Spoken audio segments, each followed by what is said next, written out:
नमस्कार। राष्ट्र, राष्ट्रियता, सभ्यता र संस्कारको संगम बागमती टेलिभिजनको समाचारमा स्वागत छ। म रेखा श्रेष्ठ। प्रारम्भमा मुख्य समाचार। पञ्चेश्वरलाई अगाडि बढाउन नेपाल र भारत सहमत, मोदीद्वारा परियोजनालाई गेम चेन्जरको संज्ञा। भारत भ्रमणमा रहनुभएका प्रधानमन्त्री देउबा उच्च स्तरीय भेटवार्तामा व्यस्त, दिल्लीबाट जयनगर कुर्था रेल सेवा र सोलुर करिडोर प्रसारण लाइन उद्घाटन। स्थानीय तहको निर्वाचन नजिकै गर्दा राजनीतिक दलहरूको सक्रियता बढ्न थाल्यो, चुनावको मुखमा दलका नेता कार्यकर्ता तान्ने होडबाजी। कमिसन बढाउन माग गरिरहेका ढुवानी व्यवसायीको आन्दोलनले पेट्रोलियम पदार्थको कारोबार अस्तव्यस्त, उपभोक्ता समस्यामा। र त्रिकोणात्मक 2020 श्रृङ्खलामा नेपालको अपराजित यात्रा कायमै, मलेसिया 85 रनले पराजित, फाइनलमा नेपाल र पपुवा न्युगिनी भिड्ने।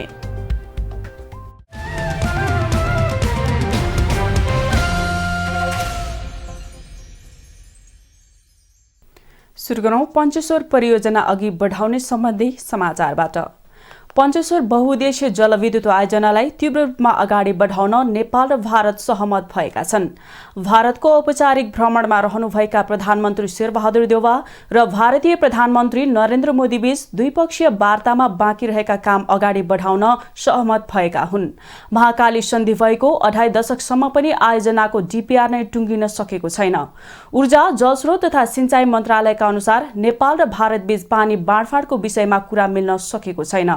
भारतीय प्रधानमन्त्री मोदीले सो आयोजनालाई गेम चेन्जर परियोजनाको संज्ञा दिँदै आयोजनालाई अगाडि बढाउने प्रतिबद्धता जनाउनु भएको हो। यसअघि महाकाली सन्धि अनुसार नै माथिल्लो तटीय क्षेत्रको जनजीवनका लागि छाड्नुपर्ने 5% पानीका विषयमा दुई देशका बीचमा सहमति भइसकेको छ। सो आयोजनाबाट कुल 6480 मेगावाट विद्युत उत्पादन गर्ने लक्ष्य राखिएको छ। यस्तै रूपाली गाडमा बनाइने बाँधबाट 240 मेगावाट र पूर्णागिरीबाट थप 1000 मेगावाटबाट विद्युत उत्पादन गर्ने लक्ष्य राखिएको छ।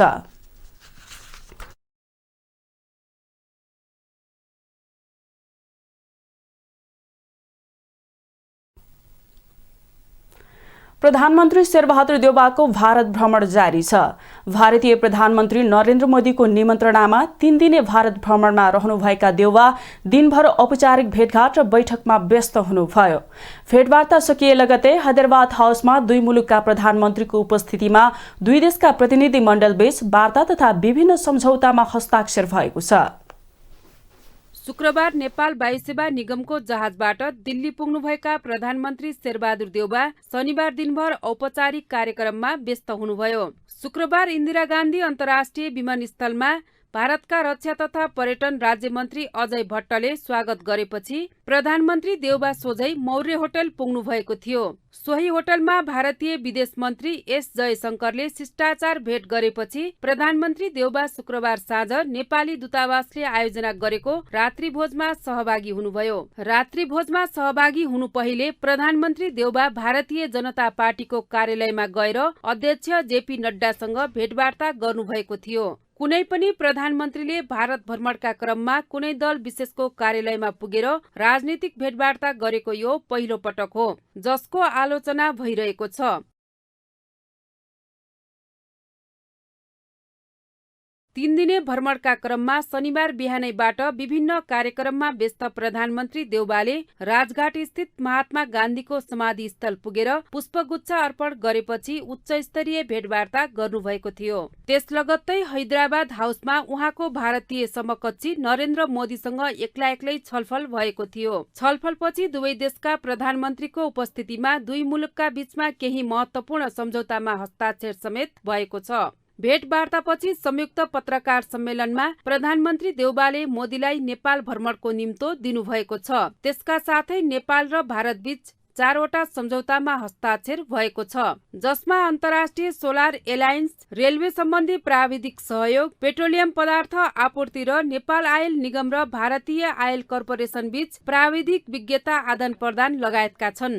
हैदराबाद हाउसमा दुवै मुलुकका प्रधानमन्त्रीको उपस्थितिमा सम्झौता पत्रमा हस्ताक्षर हुनु अघि भारतको जयनगर र नेपालको कुर्था जोड्ने रेलवे लाइन उद्घाटन गरिएको थियो। भर्चुअल माध्यमबाट उद्घाटन गरिएको 35 किलोमिटर लामो भारतको जयनगर र नेपालको कुर्था जोड्ने रेलमार्ग भारतको प्राविधिक सहयोगमा निर्माण भएको हो।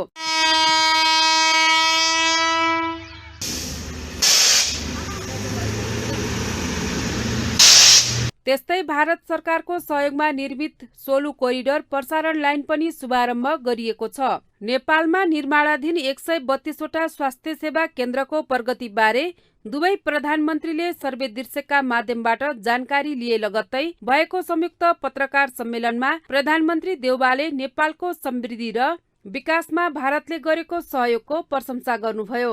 शनिबार नै नेपाली उद्योगी व्यवसायी र भारतीय उद्योगी व्यवसायी बीच हुने छलफलमा सहभागी भएर देउबा आइतबार बनारस स्थित काशी विश्वनाथ मन्दिर र त्यहाँ रहेको पशुपतिनाथ मन्दिरमा विशेष पूजाका लागि जाने नयाँ दिल्ली स्थित नेपाली दूतावासले जनाएको छ। बनारसबाट पुनः नयाँ दिल्ली हुँदै प्रधानमन्त्री नेतृत्वको टोली आइतबार स्वदेश फर्किनेछ।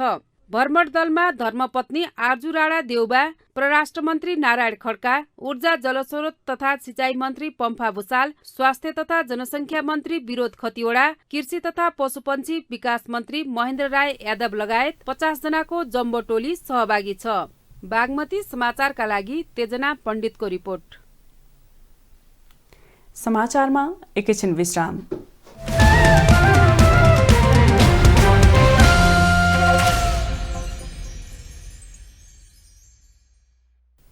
हामी समाचारको निरन्तरतामा छौं। अब बाँकी समाचार।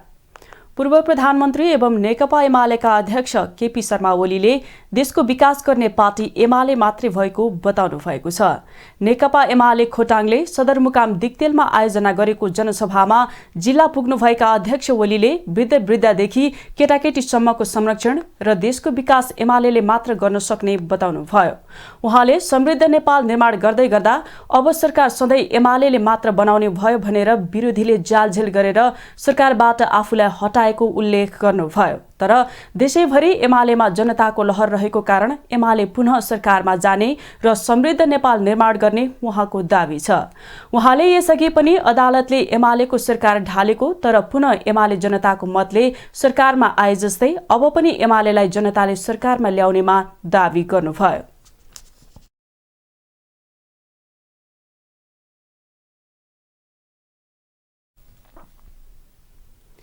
नेकपा माओवादी केन्द्रका अध्यक्ष पुष्पकमल दाहालले आफ्नो पार्टीले जितेको स्थानीय तहमा मात्रै राम्रो काम भएको दावी गर्नुभएको छ।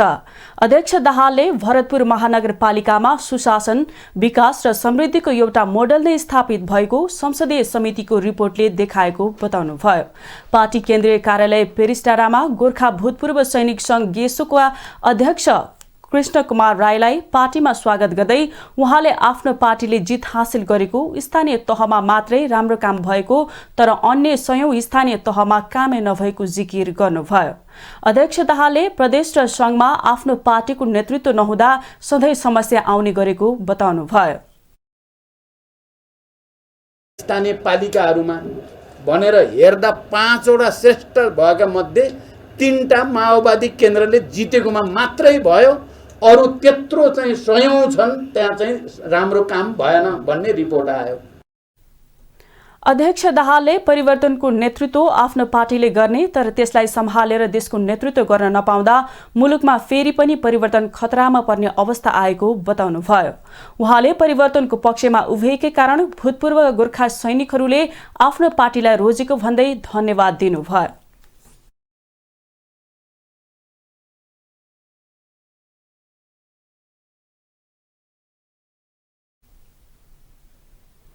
स्थानीय तहको निर्वाचन नजिकै गर्दा पर्सामा राजनीतिक दलहरूको सक्रियता बढ्न थालेको छ। राजनीतिक दलहरूले पार्टी प्रवेशदेखि वडावडामा प्रचार प्रसार कार्यालय स्थापना गरेका छन्। केन्द्रीय स्तरका नेतालाई बोलाउने र राजनीतिक प्रभाव तयार गर्ने कार्यक्रमले पनि जिल्लामा चुनावी माहौल तातेको छ। तराईमा गर्मीसँगै चुनावी सरगर्मी पनि बढेको छ। नेकपा एमाले, नेपाली कांग्रेस, नेकपा माओवादी केन्द्र, जनता समाजवादी पार्टी लगायत सबै दलले चुनाव केन्द्रित कार्यक्रम गर्न थालेका छन्।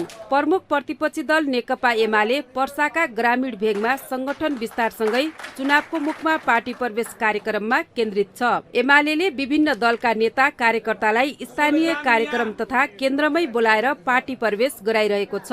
त्यस्तै नेकपा एकीकृत समाजवादी सहित अन्य राजनीतिक दलले पनि जिल्लामा चुनावी गतिविधि बढाएका छन्। अधिकांश दल चुनाव लक्षित पार्टी प्रवेश, प्रशिक्षण, संगठन विस्तार कार्यक्रममा लागेका छन्। स्वतन्त्र उम्मेद्वार बन्न चाहना राख्नेहरू पनि व्यक्तिसँगको भेटघाटमा व्यस्त छन्।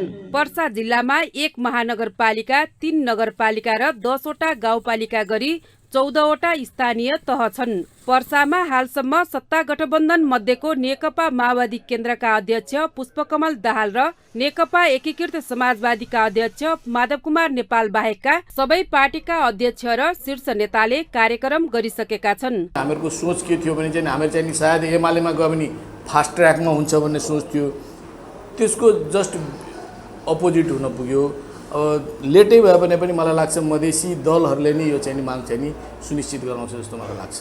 चुनावी अभियानकै क्रममा गत 26 फागुनमा प्रधानमन्त्री शेरबहादुर देउवाले पर्साको पोखरिया नगरपालिकाका मेयर दीपनारायण रौनियारलाई नेपाली कांग्रेसमा प्रवेश गराउनु भएको थियो।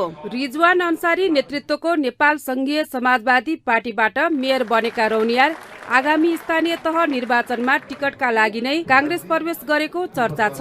लगत्तै नेकपा एमालेका अध्यक्ष केपी शर्मा ओली लगायतको उपस्थितिमा वीरगञ्ज महानगरपालिकाका नगर प्रमुख विजय सरावगी तथा बाराको आदर्श कोटवाल गाउँपालिकाका अध्यक्ष लगायत नेकपा एमालेमा प्रवेश गर्नुभयो।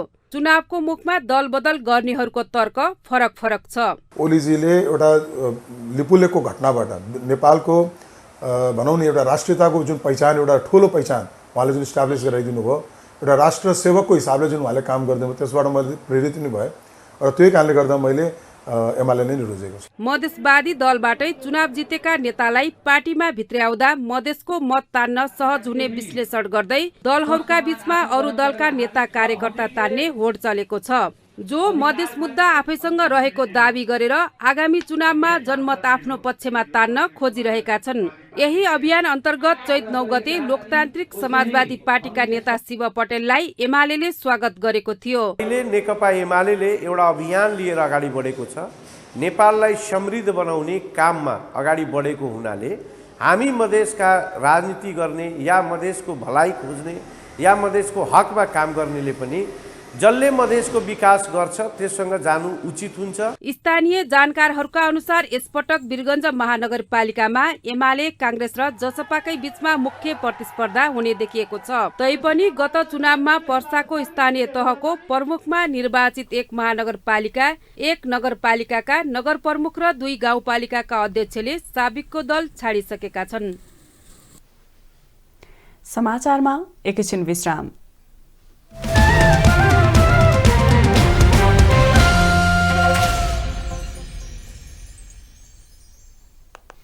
हामी समाचारको निरन्तरतामा छौं। अब बाँकी समाचार।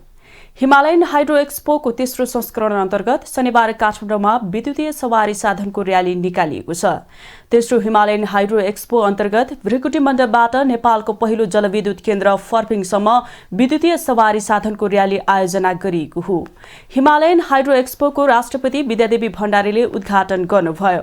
विद्युतको बजार खपतमा जोड दिँदै स्वतन्त्र ऊर्जा उत्पादकहरूको संस्था इपानले आयोजना गरेको एक्सपोमा रोबोटिक प्रतियोगिता समेत सञ्चालन गरिएको छ। रोबोटको माध्यमबाट जलविद्युतको टनेल खन्ने प्रविधि प्रयोगमा जोड दिँदै इपानले पहिलो पटक इलेक्ट्रिक भेहिकल प्रोत्साहनका लागि टनेल खन्ने रोबोट प्रदर्शन गरेको हो।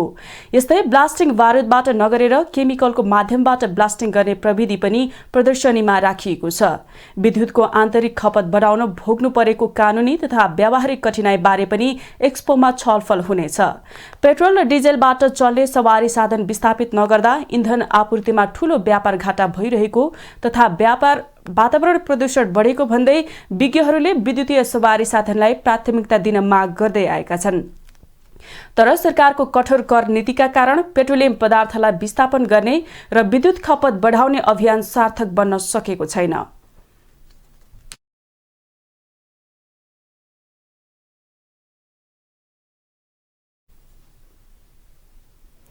अब आर्थिक समाचार।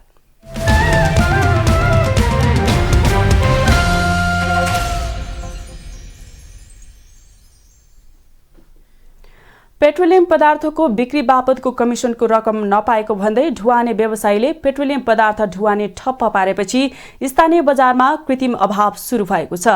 काठमाडौँ उपत्यका सहित देशका विभिन्न ठाउँमा शुक्रबार रातिबाटै पेट्रोल पम्पमा उपभोक्ताको लाइन लाग्न थालेपछि व्यवसायले स्टक इन्धन समेत लुकाउन थालेका छन्।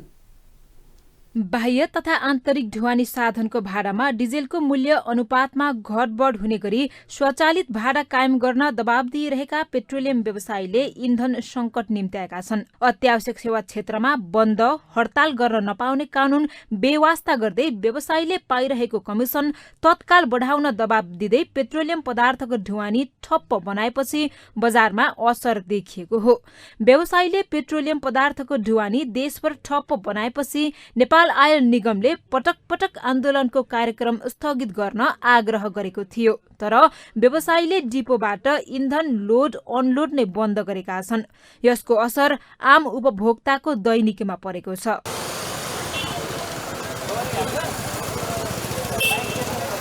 नेपाल आयल निगमले देशभरका इन्धन डिपो शनिबार पनि खुल्ला राखेको तर पनि व्यवसायीले कतै पनि लोड अनलोड नगरेकाले बजारमा समस्या देखिएको जनाएको छ। पेट्रोलियम पदार्थ ढुवानीकर्ताको आन्दोलनका कारण बजारमा आंशिक अभाव देखिए लगत्तै सर्वसाधारणले आवश्यकता भन्दा बढी इन्धन स्टक राख्न थालेका छन्। पेट्रोल पम्पमा सवारी साधनका अतिरिक्त रित्तो भाडा बोकेर लाइन लाग्न थालेपछि थप अभाव चर्किएको छ। असामान्य रूपमा पेट्रोल पम्पमा उपभोक्ताको लाइन लाग्न थालेपछि धेरै पम्पले इन्धन सकिएको सूचना टाँसेर बसेका छन्। इन्धन अभाव चर्किएपछि आयल निगमले निरन्तर बढाइरहेको मूल्यमा चुपचाप इन्धन खरिद गरिरहेकोमा उपभोक्तामा आक्रोश बढेको छ। हिजो आएको थिएँ, हिजो आए लाइनमा बस्यो, पेट्रोलै पाएन। अब 2 घण्टा जस्तो लाइनमा बस्यो, पेट्रोल पनि पाएन, भएको पेट्रोल पनि सिद्धेला भनेर अब छोडेर हिँड्यो। नेपाल आयल निगमले विश्व बजारमा इन्धनको मूल्य बढेको तथा माग अनुसारको इन्धन व्यवस्थापन गर्न समस्या परेको भन्दै 2 दिन सार्वजनिक बिदा दिन तथा जोर बिजोर प्रणाली लागू गर्न सुझाव दिए लगत्तै स्थानीय बजारमा इन्धन हाहाकार भएको हो। यसले बजारमा संकट देखिएको छ भने सामान्य खपत ओह्रालो लाग्दा निगमको दैनिक घाटा पनि कटौती भएको छ। बजारमा अझै केही दिन यस्तै अभाव चर्किरहने हो भने आयल निगमको घाटा पनि कम हुने अवस्थामा तत्काल व्यवसायीसँग हुने वार्ता सार्थक बन्नेमा पनि आशंका छ। राष्ट्रिय पेट्रोलियम व्यवसायी संस्थागत समन्वय समितिले पेट्रोलियम पदार्थको लोड अनलोड ठप्प पारेसँगै उपत्यकाका अधिकांश पेट्रोल पम्पहरू बन्द भएका छन्। खुलेका पेट्रोल पम्पहरूमा पनि हामी भिडभाड देख्न सक्छौं। जनतालाई पेट्रोलियम पदार्थको सहज पहुँच पुर्याउनका लागि सम्बन्धित निकायले छलफल गरेर निर्णय दिन आवश्यक देखिन्छ। बागमती टेलिभिजनका लागि क्यामेरामा निशान्त तामाङका साथ भावना लिम्बू, काठमाडौँ। अब पालो बेलाको बोली। बजारमा पेट्रोलियम पदार्थको संकट देखिएसँगै तेल हाल्नेको लाइन बढेको छ। असामान्य रूपमा पेट्रोल पम्पमा उपभोक्ताको लाइन लाग्न थालेपछि धेरै पम्पले इन्धन सकिएको भनेर सूचना टाँस्न थालेका छन्। इन्धन अभाव चर्काएर आयल निगमले निरन्तर बढाइरहेको मूल्यमा चुपचाप इन्धन खरिद गर्न उपभोक्ता बाध्य छन्। इन्धन भर्न लाइन बसेका सर्वसाधारणलाई पेट्रोलियम पदार्थ किन अभाव भएको होला भनेर सोधेका थियौं। हेरौं सर्वसाधारणको भनाई उहाँहरूकै शैलीमा।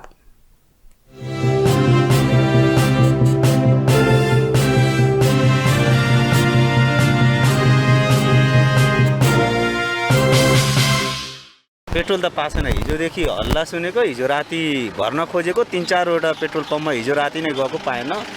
लाइन चाहिँ धेरै थियो। आज चाहिँ बिहान यो सिनामङ्गलमा पनि गएँ, यता हाम्रो यता जयबागेश्वरीमा दिइरहेछ भनी सुनेको छु, उता जान लागेको हो। अब पेट्रोल त कहीँ पनि छैन, आज दिएकै छैन।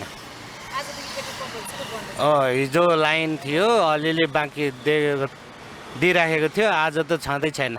होइन, कहाँ सबै ठाउँमा बन्द छ, अब दिँदैन नि। जहाँ दिइरहेछ त्यहाँ लाइनमा बस्नु पर्यो। अहिले 3 घन्टा भइसक्यो लाइनमा बसेको। अब यो चाहिँ व्यवस्थित गर्नु पर्यो। अब यो चाहिँ जनतालाई भ्रम मात्रै हो कि यो पेट्रोलै सर्टेज भएको हो कि के हो, यो चाहिँ अब यकिन गर्नु पर्यो। मूल्य वृद्धि हुनको लागि भन्ने हल्ला चाहिँ छ यहाँ, होइन, सर्टेज गरेको भनेर। अब यो चाहिँ यकिन गर्नु पर्यो अनि यो व्यवस्थित गर्नु पर्यो। सरकारलाई चाहिँ त्यही सुझाव छ मेरो।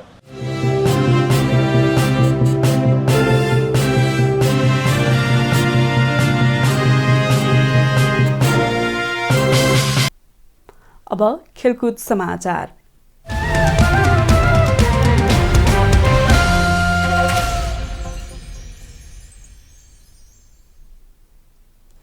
त्रिकोणात्मक टी20 अन्तर्राष्ट्रिय सिरिजको उपाधिका लागि नेपालले पपुवा न्युगिनी पिएनजीसँग खेल्ने भएको छ।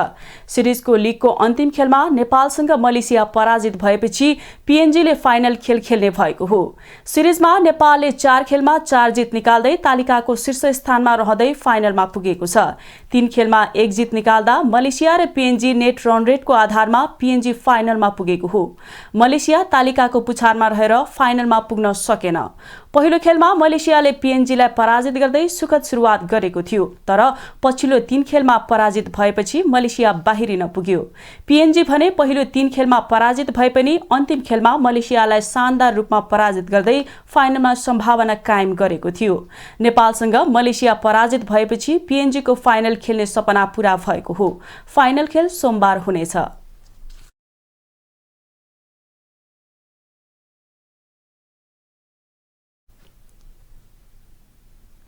अब मौसम समाचार।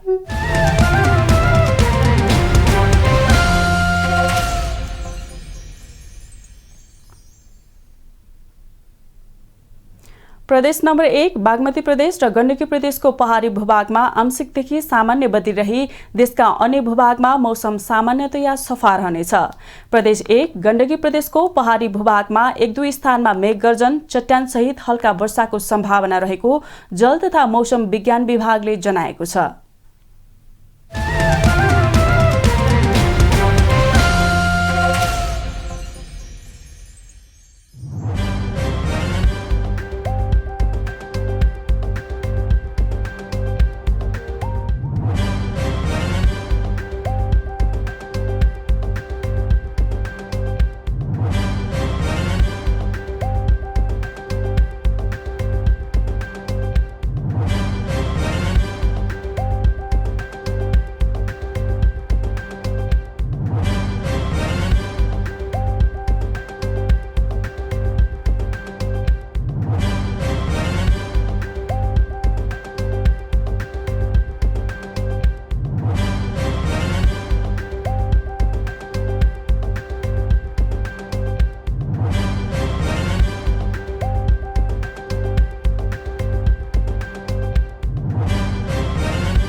समाचारको अन्त्यमा पुनः मुख्य समाचार।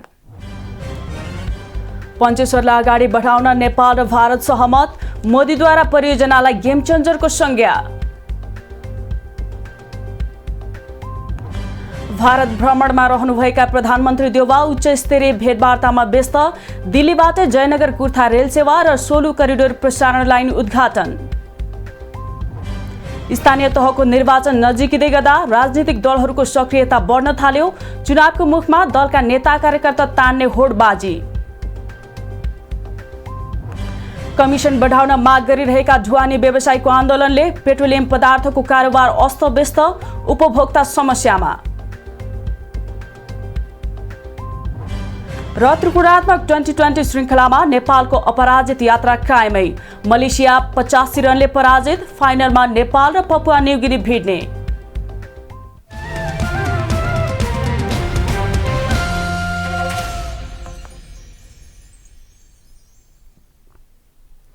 राष्ट्र, राष्ट्रियता, सभ्यता र संस्कार संरक्षणमा समर्पित बागमती टेलिभिजनमा प्रसारण भइरहेको समाचार अहिलेलाई यति नै। हेर्दै रहनुहोला बागमती टेलिभिजन। नमस्कार।